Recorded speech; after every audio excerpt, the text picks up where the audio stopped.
Cancer دنیا بھر میں ایک خاموش وبا کی شکل اختیار کرتا جا رہا ہے، جس کے باعث روزانہ کی بنیاد پر دیکھا جائے تو ہزاروں افراد اپنی جانوں سے ہاتھ دھو بیٹھتے ہیں۔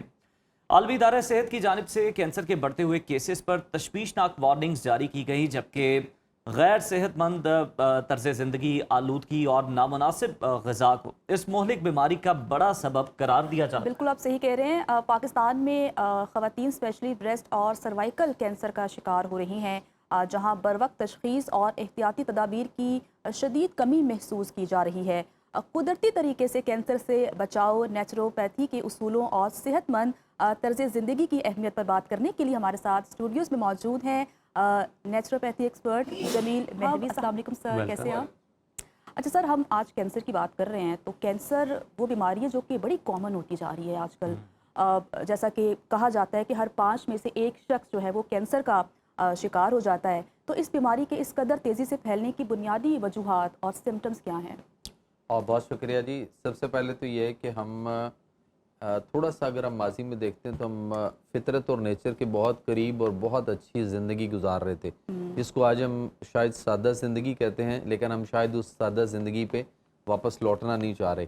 ہم چاہتے ہیں کہ نہیں، ماڈرنائز سارا کچھ ہو چکا ہوا ہے تو ہم ہر چیز ماڈرن ٹائپ پہ کھائیں۔ بہت سارے چیزیں ایسی ہیں جس نے دوائیاں بیچنی ہیں، جس نے یہ بزنس کرنا ہے، وہ بہت سارے طریقے ایسے لا چکا ہوا ہے، خوراک کے تھرو، دوائیوں کے تھرو، اور بہت سارے کہ پہلے بیماری آئے پھر ڈائگنوزس، دوائیاں آئیں۔ یا بالکل کہ وہ اپنی دوائی بیچے گا تو کیسے بیچے گا نا، اس نے بھی تو کوئی پھیلانا ہے۔ منشیات والا جو ہے وہ منشیات کیسے لگاتا ہے لوگوں کو، پھر وہ بیچتا ہے۔ تو یہاں بھی بزنس، ڈیمانڈ ہوگی تو سپلائی ہوگی۔ جی بالکل ایسے، تو وہ بزنس جو کر رہا ہے وہ دیکھنا ہے۔ جیسے فار ایگزامپل ابھی آپ نے بات کی نا، خواتین کے اندر کینسر کی، بریسٹ کینسر جو ہے وہ بہت ہو رہا ہے۔ اس کی سب سے بڑی وجہ یہ ہے کہ آج ہم اپنی بیٹی کو یا اپنی بہن کو، اپنی بیوی کو، خاتون کو ہم یہ سمجھانے سے بالکل بہت دور جا چکے ہوئے ہیں کہ وہ اپنی بریسٹ سے، اپنی چھاتی سے اپنے بچے کو دودھ پلائے۔ اور یہ بڑا ضروری ہے، کیونکہ یہ کائنات کے مالک جو ہیں اللہ رب العالمین، جس نے قرآن کے اندر یہ واضح فیصلہ دیا عورت کے لیے کہ وہ 2 سال کم از کم اپنے بچے کو اپنی چھاتی سے دودھ پلائے، اور وہ آج کی عورت پلانا نہیں چاہ رہی۔ وہ چاہتی ہے کہ میری شیپ خراب ہو جائے گی، میرے وہ بہت ساری اس کے چیزیں ہیں۔ اچھا، اس کے بعد آ گیا فیملی پلاننگ کا ایک ایسا میتھڈ کہ جی ہم بچے کم پیدا کریں، اور ہم ایک وقفہ بہت ضروری ہے۔ تو وہ جو وقفہ اور اس کی جو دوائیاں ہیں جو اس کے لیے استعمال ہوتی ہیں، وہ بھی بہت ساری بیماریوں کا کاز کر رہی ہیں، جیسے کہ سروائیکل کینسر کی بات ہوئی۔ گائنی کے جتنے ایشوز خواتین کے اندر ہو رہے ہیں، ان میں ہمیں ان چیزوں کو بھی دیکھنا ہے کہ ہم جو فیملی پلاننگ میتھڈ لے رہے ہیں، اللہ بہتر جانتا ہے جو اس کائنات کو چلا رہا ہے، یا میں اور آپ بہتر جانتے ہیں؟ تو جو بہتر جانتا ہے اسی کی بات کو دیکھنا چاہیے، ہمیں غور کرنا چاہیے، چونکہ اللہ تعالیٰ قرآن کے اندر یہ بھی فرما چکے ہوئے ہیں، سورہ روم میں چیپٹر نمبر 30 ورس 30 ہے کہ فطرت اللہ التی فطر الناس علیہا لا تبدیل لخلق اللہ ذالک الدین القیم ولکن اکثر الناس لا یعلمون، کہ یہ اللہ کی پیدا کی ہوئی فطرت، نیچر ہے جس پر اس نے لوگوں کو پیدا کیا۔ اللہ کے بنائے ہوئے میں کوئی تبدیلی، چھیڑخانی نہ کرنا، یہی سیدھا دین ہے، مگر بہت سے لوگ نہیں جانتے۔ تو ہمیں بیک ٹو نیچر ہونا پڑے گا، فطرت کی طرف لوٹنا پڑے گا، بلکہ ورنہ پھر ادروائز یہی مسائل ہیں کہ جو اتنی تیزی سے بڑھ کر اب کینسر جو ہے ہر 5ویں شخص کو ہوگا، اور پاکستان کے اندر جو ہے وہ تقریباً 2 لاکھ سے زائد لوگوں کو سالانہ کینسر ہو رہا ہے، اور ان میں سے جو ہے وہ 1,18,000 تقریباً جو ہے وہ رخصت ہو رہے ہیں۔ تو یہ ساری جو پوزیشن ہے یہ ہمیں کہاں لے کے جا چکی ہوئی ہے؟ بالکل ہم کس نہج تک پہنچ گئے ہیں۔ دیکھیں پہلے تو بڑا ہی ریئر کوئی سنتے تھے کہ کسی کو کینسر ہو گیا فیملی میں، بہت کم، لیکن اب تو بہت سارے کیسز سننے کو ملتے ہیں۔ مین ریزن اگر پاکستان کی، جس طرح آپ نے بتایا کہ تقریباً 2 لاکھ کے قریب لوگوں کو ہو رہا ہے سالانہ کی بنیاد پر، اور کوئی 88,000 ہی بچ پاتے ہیں، باقی جو ہے وہ پھر موت کے منہ میں چلے جاتے ہیں۔ ہمیں یہ بتائے کہ میجر پرابلم کہاں ہے؟ ہماری ڈائٹ میں ہے، ہمارے لائف سٹائل میں ہے، طرز زندگی میں ہے، کس میں ہے؟ دیکھیں قرآن میں اللہ فرما رہے ہیں کہ عمدہ اور تر و تازہ کھاؤ، تو کیا ہم عمدہ اور تر و تازہ کھاتے ہیں؟ فَلْيَنْظُرْ أَيُّهَا أَزْكَىٰ طَعَامًا، پھر اسی کے بعد فَانْظُرْ إِلَىٰ طَعَامِكَ وَشَرَابِكَ لَمْ يَتَسَنَّ، کہ انسان اپنی خوراک کھانے اور پینے والی چیزوں پہ غور کرو، یہ گلا سڑا تو نہیں ہے۔ میں نے سورہ بقرہ کی آیت بھی دی ہے آپ کو، اور اس کے بعد سورہ کہف کی آیت بھی دے دی ہے۔ پھر کُلُوا وَاشْرَبُوا وَلَا تُسْرِفُوا، کہ کھاؤ پیو اور اسراف حد سے تجاوز نہ کرو۔ اللہ زیادہ کھانے والوں کو یا بار بار کھانے والوں کو پسند نہیں فرماتا۔ تو اس چیز کو بھی ہمیں جو ہے وہ دیکھنا ہے کہ ہم تو اوور ایٹنگ بسیارخوری اتنی کرتے ہیں کہ یہاں تک آ جاتا ہے اور پھر ہم کوئی ایسی ڈرنک ڈھونڈتے ہیں جو بلبلے والی ہو اور اس کے بعد چاہے اس میں سے وہاں وہ ڈائجسٹ نہیں ہو جائے, 2 ڈکار آنے چاہیے, اس کے بعد چاہے گردے فیل ہو جائیں, اس قوم کو اس سے پرواہ کوئی نہیں. اور دوسری بات ایک جو ابھی عزیر بھائی آپ آنے سے پہلے ہم بات کر رہے تھے کہ ایک متھ بن چکی ہے کہ جو رات قبر میں ہے وہ قبر میں ہے, تو پھر بجلی کے سوئچ کے اوپر سے پلاسٹر ختم کریں, ڈائریکٹ تاروں کو ہاتھ لگا کے جوڑیں, پنکھے کو چلا کے دیکھیں کہ پھر جو رات قبر میں ہے وہ دیکھی جائے گی. تو ایسا نہیں ہے نا ہر چیز کو ٹرین کی پٹری کے آگے کوئی چارپائی رکھ کے لیٹا رہے کہ جب آئے گی دیکھی جائے گی. کسی نے تو قبلہ درست کروانا ہے نا سر, وہ قبلہ درست ہمیں اللہ تعالیٰ نے قرآن کے اندر دیا ہوا ہے, صرف ہمیں غور کرنا ہے. اب اس وقت دیکھیں کہ خواتین کے اندر کینسر ہونے سے جو مسئلے بن رہے ہیں, اور جو یہ ہم جا کے بریسٹ کے لیے میموگرافی ایک ٹیسٹ کرا رہے ہیں جی, وہ بریسٹ کو ادھر سے اور ادھر سے اتنا وہ دباتا ہے وہ ٹیسٹ کہ اس کے بعد وہاں سے کینسر آ جائے گا. اچھا, آپ کے پاس 2 ٹماٹر ہوں, آپ سامنے رکھ لیں, اور میں آج کوشش کی تھی لیکن ابھی کو صبح کوئی مجھے ایسی کوئی شاپ ملی نہیں ٹماٹر کے لیے, ورنہ میں 2 ٹماٹر لے کے آتا, آپ کے سامنے رکھتا, ایک کو جو ہے آپ ادھر ہاتھ میں پکڑ کے یوں کر کے مٹھی میں ہلکا سا دبا کے واپس رکھ دیتے, اور دوسرے کو اگر ہم چھیڑتے بھی نہیں, تو دونوں میں سے مجھے آپ بتائیے جی کون سا پہلے خراب ہوگا؟ جس کو دبایا گیا, ہلکا سا دبایا گیا.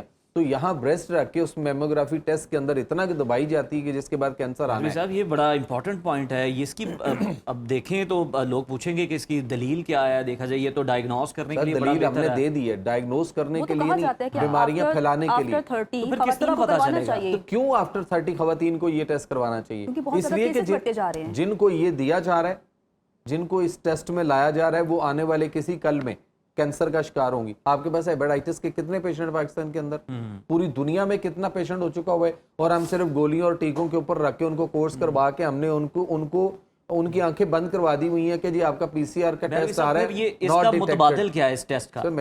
آپ ناٹ ڈیٹیکٹڈ کی رپورٹ کے اوپر مطمئن کر کے بیٹھے ہوئے لوگوں کو ہیپاٹائٹس کے اندر کہ جی آپ ٹھیک ہیں, اوکے ہے, کلیئر ہے, نیگیٹو ہے, حالانکہ وہاں لکھا ہوتا ہے ناٹ ڈیٹیکٹڈ, ڈیٹیکٹ نہیں ہوا, نظر نہیں آیا. تو یہ جتنے ہیپاٹائٹس کے پیشنٹس ناٹ ڈیٹیکٹڈ کی پی سی آر کی رپورٹ پہ مطمئن بیٹھے ہیں, یہ اگلے 15 سال میں 30 لاکھ پاکستانیوں کو کینسر ہونا ہے, اور یہی ہوگا. کوئی مسئلہ ہوگا, کوئی درد ہے, تو وہ ڈاکٹر کے پاس جائے گا, اور ڈاکٹر تو آپ کو کہے گا نا جا کے ٹیسٹ کروائیں, تو اسے تو کروانا پڑے گا اس خاتون کو, چاہے وہ کسی اور وجہ سے. تو پھر میں نے اس کی دلیل دے دی ہے کہ جب اس پہ دباؤ آئے گا تو اس کے ٹیشوز اور اس کے اندر جو مسائل بنیں گے وہ کینسر کاز کریں گے. اس کا یہ مطلب نہیں ہے یہ کس نے کہا کہ ہر 30-40 سال کی عمر کی جو خاتون ہے اس کو جا کے پہلے یہ ٹیسٹ کروانا ہے, اور سب کو ہی کروانا ہے. کمپین کیوں چلائی جا رہی, کوئی وجہ تو ہوگی نا اس کے پیچھے. دوسری بات آ گئی کہ ہمارے ہاں جو ہمارا لائف سٹائل ہے, چاہے ہم نہیں چھوڑنا چاہ رہے, یہ بیولوجیکل وار کے طور پہ ایسٹ انڈیا کمپنی جب برصغیر میں آئی تھی تب یہ بیولوجیکل وار کے طور پہ چائے آئی تھی. اس کے بعد چینی, وہ اس کے آگے پھر بیماریاں پھیلانے کے لیے, وہ بھی آج سب کہہ رہے ہیں, لیکن چینی کوئی چھوڑنا نہیں چاہ رہا. اسی طرح سے آپ کا میدا ہے, میدے کی بنی ہوئی چیزیں آپ کے لیے انتہائی نقصان دہ, کوئی چھوڑنا نہیں چاہ رہا. اس کے بعد آپ کے ہاں یہ جو fast food, junk food, frozen food آ چکا ہوا, یہ سارا بیماریوں کو پیدا کرنے کے اسباب ہیں, لیکن ہم اس کو چھوڑنا نہیں چاہ رہے. ہمیں قرآن کے اندر اللہ نے فرمایا کہ وَجَعَلْنَا مِنَ الْمَاءِ كُلَّ شَيْءٍ حَيٍّ, کہ ہم نے ہر شے کی زندگی پانی سے رکھی ہے, تو ہمیں پانی کی طرف جانا ہے. لیکن ہم چاہتے ہیں کہ نہیں, جس کے گھر بھی جائیں, جو ہمارے گھر میں آئے, پہلے کولڈ ڈرنکس اس کو پلائی جائے, اس کے بعد چائے بھی پلائی جائے, اور پھر کولڈ ڈرنکس اور مختلف ڈبوں کے جوس, اور کسی ڈبے میں جوس نہیں ہے. تو یہ ساری چیزیں انسان کے لیے اپنی وہ خود سے یہ بڑا آپ کا امپورٹنٹ پوائنٹ ہے, اور ہم یہ دیکھتے بھی ہیں کہ کوئی نہ کوئی زبردستی آپ منع بھی کریں لاکھ تو کولڈ ڈرنک یا پھر آپ کو جوس جو ہے وہ سرو کیا جاتا ہے, اور اگر آپ نہ پئیں تو وہ پھر سمجھتے ہیں کہ پتہ نہیں شاید کیوں نہیں یہ پینا چاہ رہے, کیا مسئلہ ہے. اور میرا خیال ہے کہ میزبان کو بھی یہ سمجھنا چاہیے کہ اگر مہمان نہیں پینا چاہ رہا تو آپ فورس نہ کریں اس کو, یہ میسج بھی جانا چاہیے. واپس آتے ہیں میموگرافی ٹیسٹ پہ. مہروی صاحب, اگر دیکھیں جس طرح سے جنت نے بھی کہا, ڈاکٹر نے تو کہنا ہے کہ آپ جا کے ٹیسٹ کروائیں, رپورٹ آئے گی, اس کی روشنی میں آپ کو جو ہے بتاؤں گا, ایڈوائز کروں گا, میڈیسن یا ٹریٹمنٹ آپ کا کروں گا. میموگرافی ٹیسٹ نہیں کرواتے تو کیا خواتین خود سے یہ اپنا معائنہ کر کے جج کر سکتی ہیں کہ انہیں کوئی پرابلم ہے اس میں یا نہیں؟ اپنے وہ ہاتھ سے مختلف ٹیسٹ آپ کو اس طرح سے جو ہے نا پالپیٹیشن کر کے خود سے ہاتھ سے چیک کر سکتے ہیں. وہاں پہ اندر کوئی گلٹی کوئی ایسی چیز تو نہیں ہے. اگر ہے تو پھر اس کا علاج جو ہے نا وہ نیچروپیتھی کی طرف جایا جائے, نہ کہ وہاں پہ جا کے اس کے بعد کوئی کہے کہ یہ کروا لیں, اور اس کے بعد پھر وہ کہے کہ نہیں جی اب اس کے بعد ہمیں نیڈل بیاپسی کرنی ہے, اور بیاپسی اس کینسر کو مزید بگاڑتی ہے. تو نیچروپیتھی سے علاج کیسے ہوگا؟ دیکھیں جہاں بھی کہیں گلٹی رسولی ہے اس کو تلف کیا جائے, ختم ہو سکتی ہے, وہ تحلیل ہو سکتی ہے. ایسی چیزیں اللہ تعالیٰ نے, ایسے قدرتی ذرائع انگریڈینٹس اللہ تعالیٰ نے رکھے ہیں, ان چیزوں سے اس کا علاج جو ہے وہ موجود ہے. وہ ڈیپینڈ کرتا ہے کہ جب وہ کسی نیچروپیتھ کے پاس جائے گا تو وہ اس کو چیک کر کے اس کے مزاج کے مطابق اس کو دوائی بنا کے دے گا. اس کے لیے کوئی ٹپس نہیں ہو سکتی جیسے یہ آ گئی ہوئی ہے نا کہ اب یہ کوئی چلتے پھرتے لوگ مختلف قسم کی ریسپی بتا رہے ہیں, یہ اس طرح نہیں ہوگا. ملنا پڑے گا, اس کو چیک کرانا پڑے گا, وہ دیکھے گا اور اس کے مطابق وہ اس کے مزاج کے مطابق اس کا علاج کرے گا, اور وہ رسولی گلٹی جو ہوتی ہے وہ تحلیل ہو سکتی ہے. اور دوسری بات یہ ہے کہ ہم پھر وہی بات آئے گی کہ ہم اپنے آپ کو فطرت نیچر کے قریب رکھتے لیکن میروی صاحب ذرا جنرلائز کر کے آپ بتا دیں کہ کس طرح کا ڈائٹ سے علاج جو ہے وہ ہو سکتا ہے تاکہ لوگوں کو فائدہ ہو اس کا. دیکھیں غذا میں اگر ہم دیکھتے ہیں تو پھر اس کو گلٹیوں اور رسولیوں کو تحلیل کرنے کے لیے سب سے اچھی چیز 3 چیزیں آپ کے گھر میں موجود ہیں جس کی آپ بھجیا ٹائپ بنا لیں. ادرک ہے, لہسن ہے اور پیاز ہے.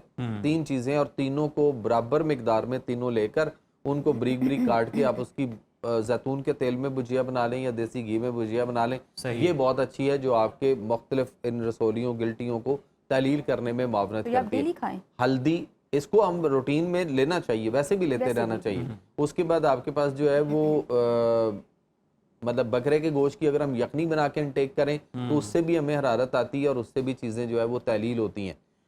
اصل یہ ہے کہ ہم ایسی چیزیں, وہ جو ٹھنڈی چیزیں یا جن کی تاثیر ٹھنڈی ہوتی ہے یا جن چیزوں کو میں پہلے ڈسکس کر چکا ہوں کہ ہم بہت زیادہ کھا رہے ہیں, یہ چیزیں ہمارے جسم کے اندر مختلف ہمارے جو کھائی ہوئی خوراک, اوور ایٹنگ, بسیارخوری, وہ نیوٹرینٹ کو باڈی کے اندر رک جاتے ہیں.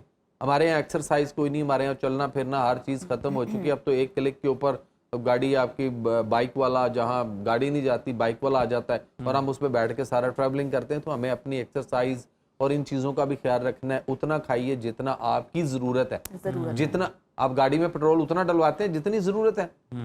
ایسے تو نہیں ہوتا نا کہ لاہور سے اسلام آباد جا رہے ہوں تو ہر 10-50 کلومیٹر کے بعد ہم رک رک کے پیٹرول ڈلواتے رہیں کہ جتنا خرچ ہو رہا ہے اور ڈالتے جائیں اور ڈالتے جائیں. ایسا نہیں ہوتا. بالکل صحیح مثال دی میروی صاحب آپ نے کہ اگر آپ نے کسی دن زیادہ کھا بھی لیا ہے تو پھر آپ اس کو برن آؤٹ بھی کریں, پھر آپ تھوڑا سی ایکسرسائز بھی کریں, واک بھی زیادہ کریں, یا پھر کھائیں اتنا جتنی آپ کی ریکوائرمنٹ. زیادہ کھا چکے ہیں تو اگلا ٹائم ایک جو ہے وہ اسکپ کر دیں. بالکل ٹھیک ہے, لیکن ہم اسکپ نہیں کرنا چاہتے. رات کو اگر مغرب کے بعد نہیں کھانا چاہیے اندھیرا آنے کے بعد, لیکن یہ قوم نہیں سمجھ رہی. وہ کہتی رات کو رات تک سنیکنگ کرنی ہے, آدھی رات تک, 12 بجے کے بعد ڈیلیں آئیں گی. تو جب تک ہم ان چیزوں کو نہیں روکیں گے نا, اپنے بہتر کرنا ہے, لائف سٹائل ٹھیک کرنا ہے, فطرت اور نیچر کے قریب آنا ہے, تو ہم بیماریوں سے بچیں گے. اور کینسر کا یا کوئی بھی بیماری ہو, ہمیں اب ذرا کیموتھراپی, ریڈیشن, سرجری اور یہ ایمینوتھراپی, ان چیزوں سے ہمیں ذرا باہر نکل کے کسی اور سائڈ پہ بھی دیکھنا پڑے گا کہ اللہ تعالیٰ نے اس دنیا میں اور بھی بہت سارے خاتمے کے مشن کے لیے تو نہیں نہ آئے, اور بھی بہت سارے مقاصد ہیں زندگی کے. بہت شکریہ جمیل میروی صاحب آپ کے وقت کا.